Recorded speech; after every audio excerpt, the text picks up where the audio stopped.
Imagine this: nearly 800 U.S. generals and admirals,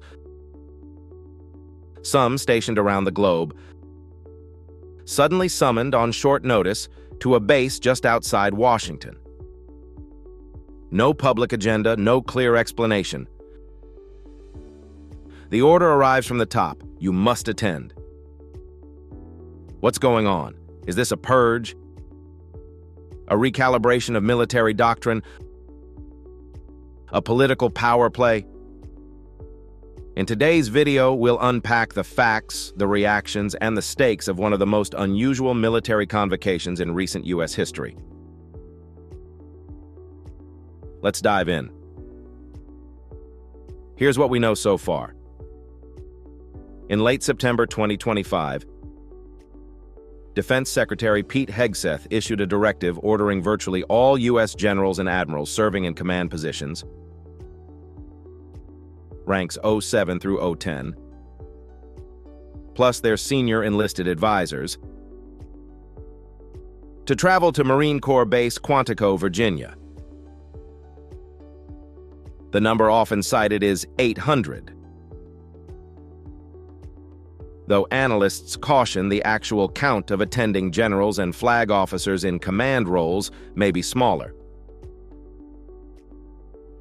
The directive came with minimal public explanation. Many officers and their staffs were as much in the dark as the press. President Donald Trump later joined the event and addressed the assembled officers, delivering remarks alongside Hegseth. This scale, secrecy, and urgency make the meeting historically unusual. When the officers gathered, Hegseth delivered forceful remarks that laid out a sharp ideological and cultural agenda for the military. Here are some of the key themes. Rebranding the Pentagon as the Department of Defense to the Department of War. Hegseth and Trump have framed the name change as more than symbolic, as a return to a more martial identity. Stricter physical fitness, grooming, and standards. Hegseth criticized what he called fat generals and admirals, pushed for uniform, gender-neutral standards, stricter grooming rules, and a return to highest male standard for combat positions. Woke policies and diversity programs under fire. Hegseth denounced promotions based on quotas, diversity office influence, and what he sees as political interference in the military's culture. Domestic deployment rhetoric. Trump, in his remarks, framed internal unrest as an invasion from within, suggesting that deployments in U.S. cities could be viewed as operational training. Budget, force posture, and military expansion. Trump announced a commitment to a $1 trillion military budget in 2026. Expansion of naval assets, and a push for a fighting and winning machine. Critics say some of these statements amount to politicization of the military and risk undermining long-standing norms of civilian oversight and apolitical force posture. This meeting is more than just a town hall or a corporate get-together. It raises deep questions about civil-military relations, institutional norms, and the future shape of U.S. force posture. To understand why, let's look back at history. 1. Truman and MacArthur, 1951. During the Korean War, President Harry Truman clashed with General Douglas MacArthur, who publicly contradicted administration policy. The showdown ended with Truman firing MacArthur. one of the most decorated and popular military figures in U.S. history. It was a blunt reminder: in America, civilian leaders set policy, not generals. Truman's approval ratings plummeted, but the principle of civilian supremacy was preserved. 2. Roosevelt's reforms before Walsh-Wu, 1930s. Facing a looming global war, FDR reshaped the military command structure, promoted younger officers and retired older ones. Many in Congress thought he was playing politics with promotions, but Roosevelt believed only aggressive change could modernize the military in time. The result? By 1941, leaders like Eisenhower, Marshall, and Nimitz were in positions to lead. The lesson here is that sweeping interventions can make or break military preparedness. 3. Nixon and the loyalty gap, late 1960s, 1970s. After Vietnam protests reached the military itself, Nixon worried about loyalty inside the ranks. The Pentagon cracked down on dissent, tightened surveillance, and shifted command culture. The fear was politicization from the bottom up. Today, with Trump and Hegseth, the pressure appears top-down, trying to shape the entire officer corps. 4. Post-9/11 reshaping of command, 2001-2003. After the September 11th attacks, Donald Rumsfeld pushed radical changes to Pentagon organization, sidelined some generals, and demanded loyalty to his vision of a lighter, faster, more aggressive force. Many of those reforms still define the U.S. military footprint today. So when we look at the 2025 Quantico meeting, history offers two possible paths.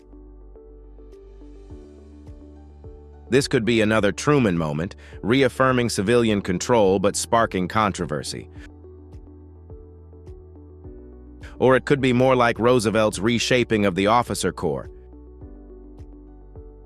changing the face of military leadership for decades to come.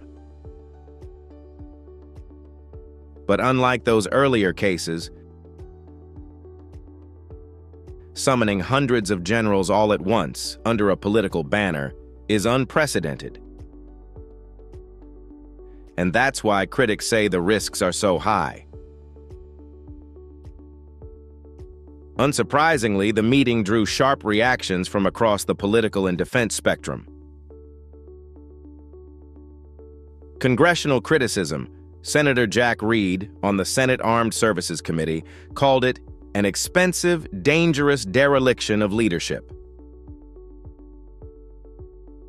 Other lawmakers expressed alarms over potential politicization and demanded oversight.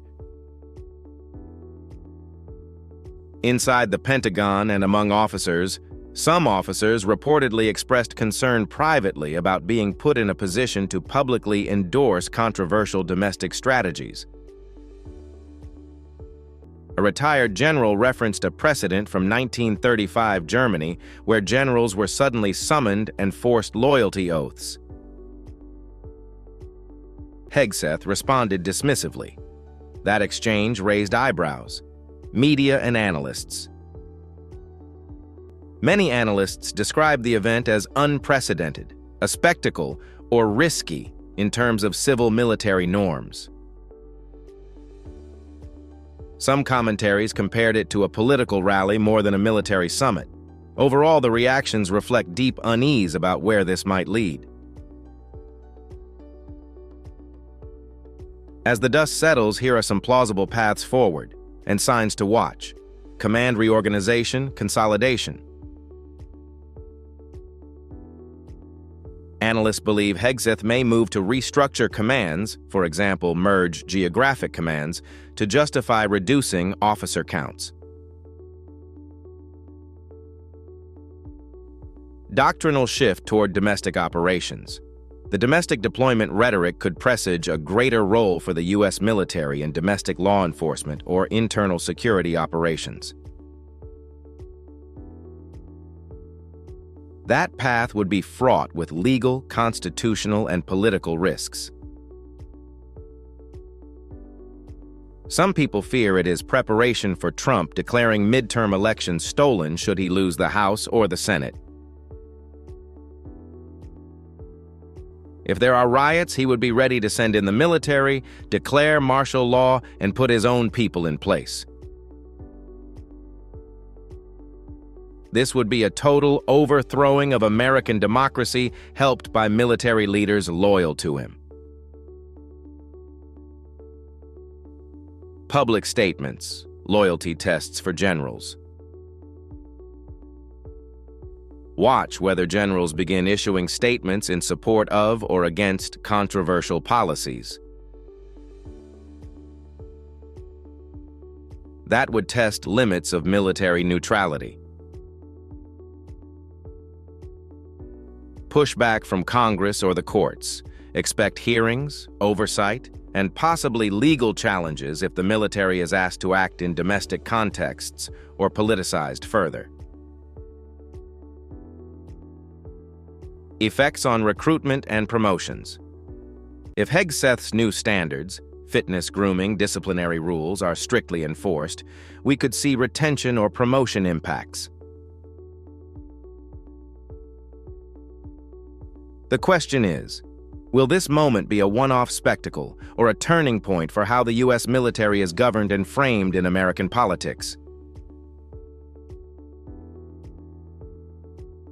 The convergence of 800 generals and admirals under secret summons may turn out to be one of the defining moments in civil-military relations in the 21st century. Whether this becomes a precedent or an anomaly depends on how the officers respond, how Congress reacts, and how future administrations treat the military's role. If you found this useful, hit like, subscribe, and ring the bell. If you have personal stories to tell, go to whereiwas.com. Thanks for watching, and stay tuned, because this isn't over.